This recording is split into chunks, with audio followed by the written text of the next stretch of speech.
Doorleerde, zomer op rug midden op toenpad. Huilendal nat en verinnen waaierd, met buik omhoog.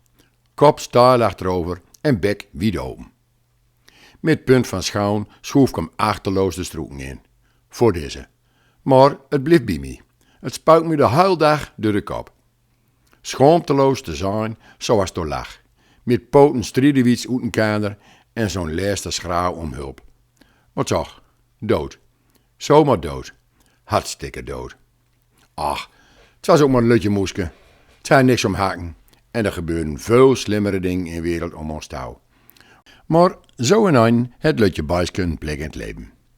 Voor de een is het ongedaarte en zelfs te bestrijden. En voor de ander is een onderdeel van het eerste bestaan, zolang het maar geen overlast geeft. Maar het houdt me bezig. Hoe kwam het door? Van ouderdom uit leven geleden? Op vlucht voor een kat een harreval kregen? Of kon kraai naar het holen en is er zomaar uit lucht om deel komen? Eén ding staat vast. Krek als bij het verleggen van die steen, wereld zal nooit meer hetzelfde wezen. Was een jonkje of een wichtje, jong, oud, het boodschap naam, het pijnleden, nog schraaien doen, of was een uiterste wanhoopsdoor. Geen mens daar zich erom bekommerd.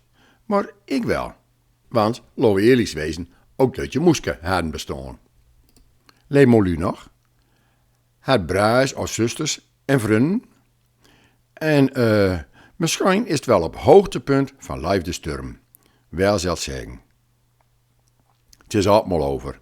Geen meer zult weten, maar in het lutje moeske wereld is verdraaid. Voort is de toekomst. Zomaar dood en elkaar schoven. Zelfs niet begroven. Voor dan is een hond of kat of een tamarat. Voor mij zomaar een vreemd moeske. Het minste wat ik doen kan, is bijske even in de graf gelegen, met een lutje kruiske erop, met tekst, rust zaagt.